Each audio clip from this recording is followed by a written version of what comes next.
कक्षा 10वीं के सभी विद्यार्थी आ जाइए सभी लाइव क्लास में आ चुका है सेट ए का सॉल्यूशन। जी हाँ बच्चों, कक्षा 10वीं का आप लोगों का पेपर आप लोगों का जो है वो 27 फरवरी को रहेगा। तो यहाँ पर सेट ए का पूरा सॉल्यूशन लेकर आ चुके हैं। आप देख सकते हैं सेट ए हाई स्कूल परीक्षा 2025 हिंदी का पेपर एमपी के जितने भी विद्यार्थी तैयारी कर रहे हैं, आपकी जान निकालने वाला पेपर आ चुका है यहाँ पर पूरा सॉल्यूशन के साथ। ऐसा नहीं है कि आपको मैं 30 नंबर के जो ऑब्जेक्टिव है वही करवाऊंगा, जी नहीं बच्चों, पूरा पेपर का सॉल्यूशन यहाँ पर करवाने वाला हूँ। 1 से लेकर तो पेपर में कितने क्वेश्चन आते हैं 23, पूरा सॉल्यूशन जिसे हम कह सकते हैं संपूर्ण सॉल्यूशन। जो भी टॉपर की लिस्ट में आते हैं आ जाइए, आपका भी स्वागत है। जो प्रश्न आपसे पूछा जाएगा उसका जवाब आपको कमेंट बॉक्स में देना है, बाकी सभी आंसर मैं आप लोगों को करवाऊंगा। बिल्कुल लिखित रूप में आपको सभी क्वेश्चन के आंसर मिलेंगे। आइए प्यारे बच्चों, पेपर देख सकते हैं 2025 सभी क्वेश्चन आप लोगों को अपनी कॉपी में नोट कर लेना है, क्योंकि अभी आपने लिखा तो भूल जाओगे, अभी आपने देखा तो भूल जाओगे, और अब बार बार पढ़ते रहोगे तो ये क्वेश्चन आपको याद रहेंगे, क्योंकि होने वाले हैं वार्षिक परीक्षा 2025 27 फरवरी के लिए मोस्ट इम्पॉर्टेंट। जी हाँ, चलिए तो स्टार्ट करते हैं। क्वेश्चन नंबर पहले से 75 नंबर का पेपर रहेगा, 3 घंटे में हल करना है। 30 ऑब्जेक्टिव रहेंगे, 3-3 नंबर के, 2-2 नंबर के और 4-4 नंबर के पूरे क्वेश्चन आपके रहेंगे। Set A, set B, set C. Set A का सॉल्यूशन आज मिल रहा है, सेट बी जल्दी लाने वाला हूँ, सेट सी भी जल्दी मिलेगा, और सेट डी अगर 4 सेट आपने लगा लिया तो यूँ मान के चलिएगा कि आपका पूरा क्वेश्चन पेपर बन जाएगा। चलिए प्यारे बच्चों, तो बिना देर के हम स्टार्ट करते हैं। 4 सेट मिलेंगे आपको, ठीक है। पहला सेट स्टार्ट कर रहे हैं हम पहले क्वेश्चन से। उद्धव ने गोपियों को किसका संदेश दिया? तो प्यारे बच्चों, आप लोगों को मैं 2 से 3 सेकंड का समय दूंगा, उसमें आपको अपना आंसर भेजना है। तो उद्धव ने गोपियों को किसका संदेश दिया? तो यहाँ पर आपका आंसर जो हो जाएगा वो दिया था योग का, भक्ति का, प्रेम का, कर्म का। तो सही उत्तर हो जाएगा योग का। तुलसीदास के गुरु का नाम था, तो तुलसीदास जी के जो गुरु का नाम था वो था नरहरिदास, हरिदास, वल्लभाचार्य, विट्ठलनाथ। तो यहाँ पर आपका सही आंसर हो जाएगा नरहरिदास। गंगटोक से युमतांग कितने किलोमीटर दूर था? 149, 139, 130, 150। तो यहाँ पर सही आंसर हो जाएगा 149 किलोमीटर। गागर में सागर वरना मुहावरे का अर्थ है, बताइए जल्दी से आंसर। यहाँ पर आप देखेंगे तो आपका अर्थ होगा एकमात्र तारा, एकमात्र सहारा, भाग जाना, थोड़े में बहुत कहना। तो यहाँ पर आपका आंसर हो जाएगा थोड़े में बहुत कहना। अगले क्वेश्चन को देखेंगे। जयशंकर प्रसाद द्वारा रचित महाकाव्य कौन सा है? तो जयशंकर प्रसाद ने कौन सा महाकाव्य लिखा? रामचरितमानस, कामायनी, साकेत, पद्मावत। तो प्यारे बच्चों बताइए यहाँ पर आंसर क्या होगा? तो करेक्ट आंसर हो जाएगा कामायनी। अब मैं आप लोगों से तैयार हो जाइए, कमर कस लीजिए, कमर कसना मुहावरे करते तैयार होना। तो मैं आपसे कह रहा हूँ कमर कस लीजिए, कमर कस लीजिए मतलब तैयार हो जाइए। बताइए रामचरितमानस किसने लिखा और पद्मावत किसने लिखा? ये भी महाकाव्य है दोनों, इनको किसने लिखा? कमेंट बॉक्स में बताइएगा। जल्दी से देखता हूँ सबसे पहले जवाब कौन देता है। अगले क्वेश्चन को देखेंगे बच्चों हम। अगला प्रश्न है हमारा कि जो विशेषता बताने वाले शब्द होते हैं उन्हें क्या कहते हैं?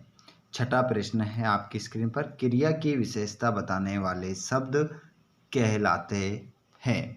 तो बच्चों यहाँ पर आपका आंसर हो जाएगा शब्द विशेषण, क्रिया विशेषण या वाक्य। तो सही आंसर आप लगाएंगे यहाँ पर क्रिया विशेषण। अगले प्रश्न को दूसरे नंबर पर देखेंगे हम। रिक्त स्थान की पूर्ति कीजिए।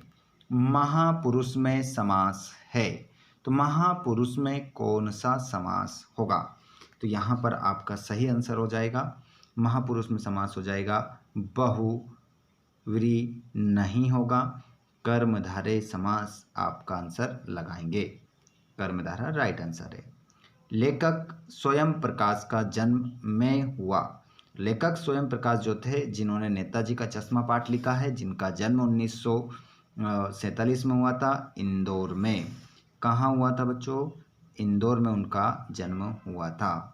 अगला प्रश्न है मात्रिक छंदों में की गणना होती है। तो मात्रिक छंद में किसकी गणना होती है? तो जानते हैं हम, जैसे कि यहाँ पर आया मात्रिक, तो मात्राओं की गणना की जाएगी। अगला क्वेश्चन सभ्यता का परिणाम है। सभ्यता किसका परिणाम है बच्चों? तो यहाँ पर सभ्यता संस्कृति का परिणाम है। अगला क्वेश्चन देखेंगे हम, बिस्मिल्लाह खां ने मंदिर में शहनाई बजाते थे।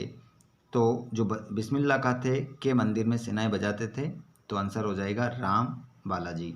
तो आंसर राइट होगा बालाजी। क्रिया विशेषण के प्रकार होते हैं।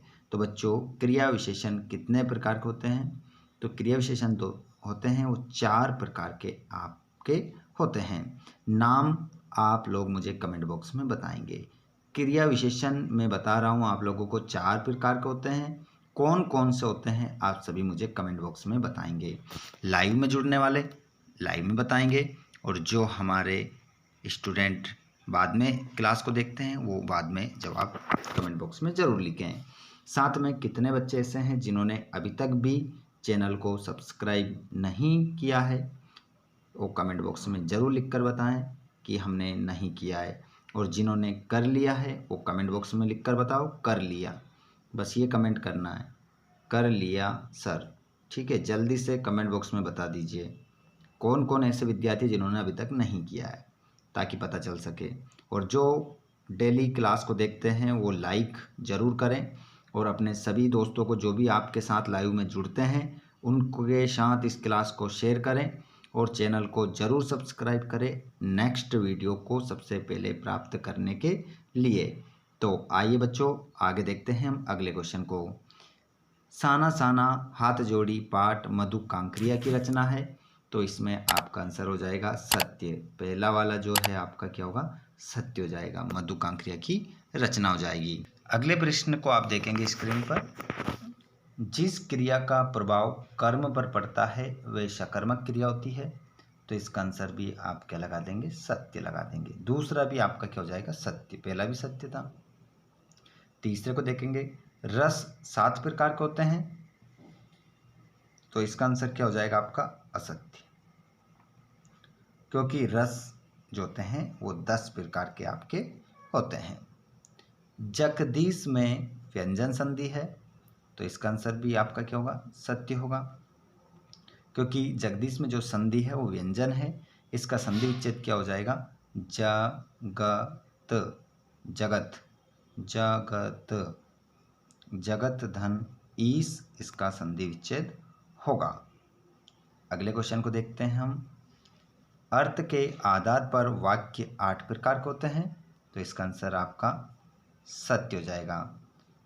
अर्थ के आधार पर वाक्य के 8 भेद होते हैं। गंतोक का अर्थ पहाड़ है। जी हाँ, इसका आंसर आप सत्य लगाएंगे। अगले प्रश्न की ओर बढ़ते हैं हम। यहाँ पर आपको क्या करना है? सही जोड़ी मिलाना है। तो आइए बच्चों जोड़ी को हम मिला लेते हैं। राम लक्ष्मण में कौन सा समास हो जाएगा? द्वंद्व समास। हिमालय की चोटी, तो हिमालय की जो चोटी हो जाएगी कंचन जंगा। रोध रस का स्थायी भाव क्रोध हो जाएगा। नाक में दम करना मतलब परेशान करना। मन्नू भंडारी ने कौन सा पाठ लिखा है? एक कहानी यह भी। और स्वयं प्रकाश का जन्म हुआ था, तो हम बात करेंगे इंदौर की। आगे चलते हैं बच्चों। प्रश्न नंबर, पूरा पेपर का सॉल्यूशन आपको A to Z यहाँ पर सभी प्रश्नों के आंसर मिल रहे हैं। आप अपने हाथों में कॉपी और पेन रखिएगा, और इन सभी प्रश्नों को अच्छे से नोट आपको करना है, और बार बार इन क्वेश्चनों को याद कर लीजिएगा, क्योंकि जो भी क्वेश्चन बताए जा रहे हैं आपकी परीक्षा की दृष्टि से मोस्ट इम्पोर्टेंट क्वेश्चन आपको बताए जा रहे हैं। जैसे नौबत खाने में इबादत के लेखक कौन है? तो नौबत खाने में इबादत के लेखक कौन है?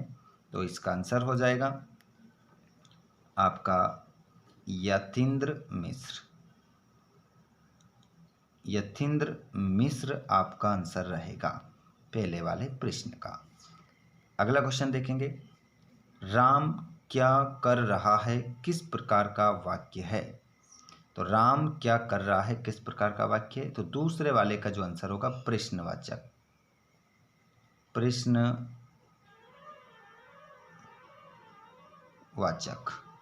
प्रश्नवाचक आपका आंसर हो जाएगा। नई कविता का प्रारंभ कब से हुआ, तो बच्चों इसका जो प्रारंभ हुआ 1950 से हुआ। ठीक है।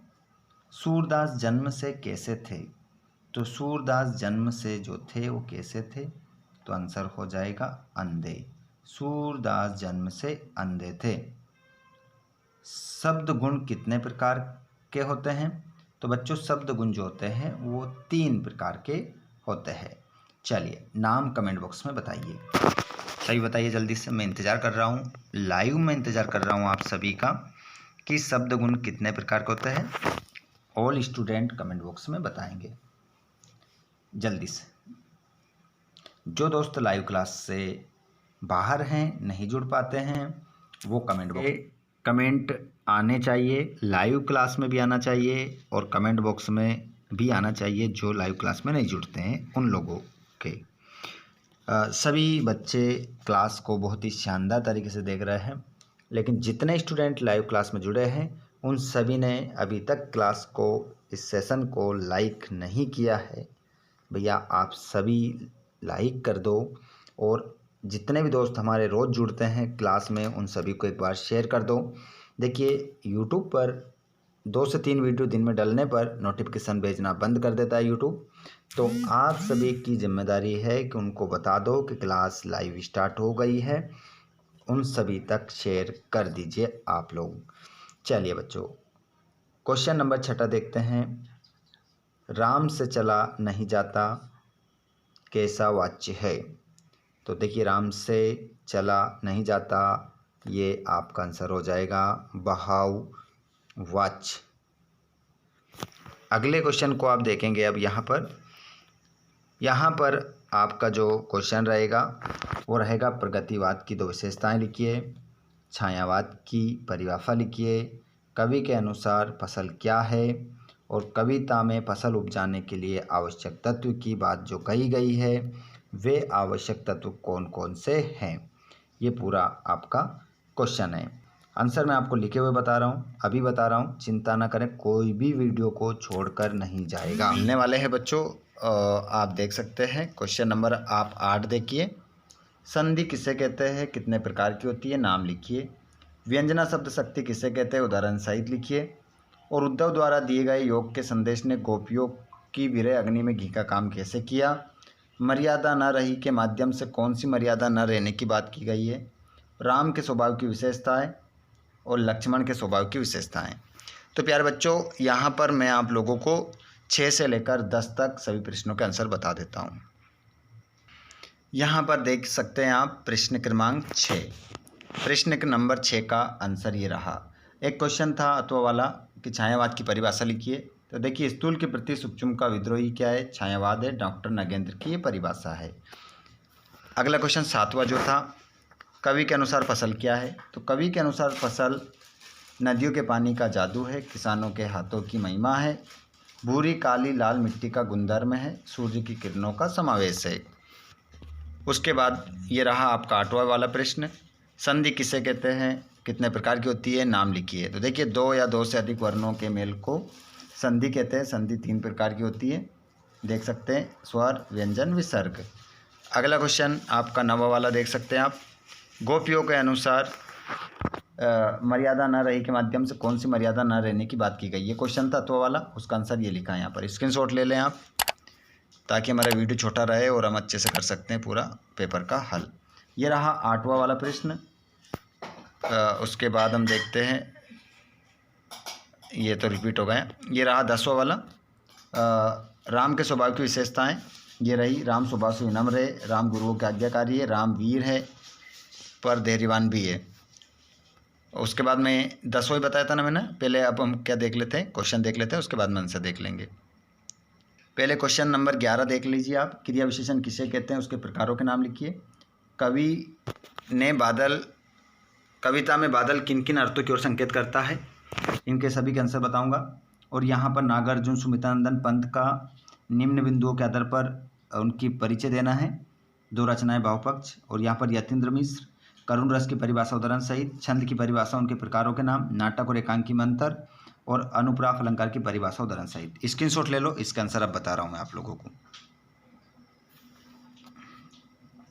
ये रहा आपका 11वां प्रश्न, क्रिया विशेषण। क्रिया की विशेषता बताने वाले शब्द क्रिया विशेषण कहलाते हैं। क्रिया विशेषण 4 प्रकार के होते हैं, स्थानवाचक, कालवाचक, रीतिवाचक, परिमाणवाचक। चलिए 12वां वाला प्रश्न देख लीजिए, नागार्जुन का जीवन परिचय। ठीक है, उसमें क्या बताना है, दो रचनाएं बताना है। तो नागार्जुन की दो रचनाएं देख लीजिए, फसल, भस्मासुर, और भावपक्ष, ये उनका भावपक्ष लिखा है, भाव पक्ष। ठीक है, एक ही साथ मिलाकर लिखना है भाव, और यहाँ पर लिखना है पक्ष। भाव पक्ष एक साथ लिखना है, ये लिख सकते हैं आप। ठीक है, एक साथ मिलाकर पूरा जो यहाँ पर आप देख रहे हैं। उसके बाद आप देखेंगे यहाँ पर अगला क्वेश्चन, 13वां क्वेश्चन, यतीन्द्र मिश्र का जीवन परिचय। देख सकते हैं नौबत खाने में इबादत, यदा कदा, इन अयोध्या, इन सब की इनकी रचना है।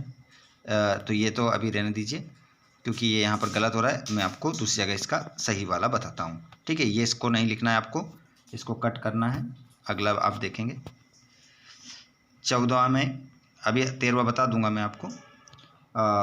छंद किसे कहते हैं, छंद की परिभाषा और कितने प्रकार के होते हैं। किसी यति, गति, तुक, ले, ताल आदि नियमों से नियोजित रचना को क्या कहते हैं, छंद कहते हैं। छंद दो प्रकार के होते हैं, मात्रिक छंद और वार्णिक छंद, ये यहाँ पर देख लेंगे। ठीक है, और ये रहा 15वां प्रश्न। 15वां प्रश्न में अलंकार आपसे पूछा है, अनुप्रास अलंकार। अनुप्रास अलंकार की परिभाषा, जब काव्य में एक वर्ण की आवृत्ति एक से अधिक बार होती है वहाँ अनुप्रास अलंकार होता है। रघुपति राघव राजा राम, ये आपका उदाहरण हो जाएगा। ये 15वां वाला प्रश्न हमने कर लिया है। ये देखिए अनुप्रास अलंकार की परिभाषा उदाहरण सहित। अब अगले क्वेश्चन देख लेते हैं हम। आग की खोज एक बहुत बड़ी खोज मानी जाती है, चीज़ मानी जाती है। इस खोज के पीछे क्या प्रेरणा रही होगी, उसके पीछे रहे स्रोत क्या रहे होंगे, और भगत के व्यक्तित्व और उनकी वेशभूषा का अपने शब्दों में चित्र प्रस्तुत कीजिए। बच्चे माता पिता के प्रति अपने प्रेम को कैसे अभिव्यक्त करते हैं, और कभी श्वेत तो कभी रंगीन पताकाओं का फहराना किन अलग अलग अवसरों की ओर संकेत करता है। क्वेश्चन नंबर 16, 17, 18 में क्या करना है, संदर्भ प्रसंग करना है। तो देखिए धन्य तुम, माँ भी तुम्हारी धन्य, इनमें से किसी एक का ही करना है ना। नीचे वाला भी है, नाथ संबुधन भंज निहारा होय के एक दास तुम्हारा। ठीक है, इनमें से एक बताऊंगा तो वो भी बता देंगे। और यहाँ पर प्रश्न नंबर 19 में इन पंक्तियों को जरूर स्क्रीनशॉट लीजिएगा। संस्कृति के नाम से जिसे कूड़े करकट के ढेर का बोध होता है, ना वे संस्कृति है ना रक्षणीय वस्तु है। या फिर काशी आज भी संगीत के स्वर पर जगती है और उसी की थाप पर सोती है। तो यहाँ पर मैं आप लोगों को 20 तक बताऊंगा। बेटी बचाओ बेटी पढ़ाओ विषय पर अनुच्छेद, या कोविड-19 पर नागरिक और डॉक्टर के बीच संवाद। 20 तक हम आंसर देखेंगे। ठीक है, 15 के बाद मतलब 16 से लेकर 20 तक।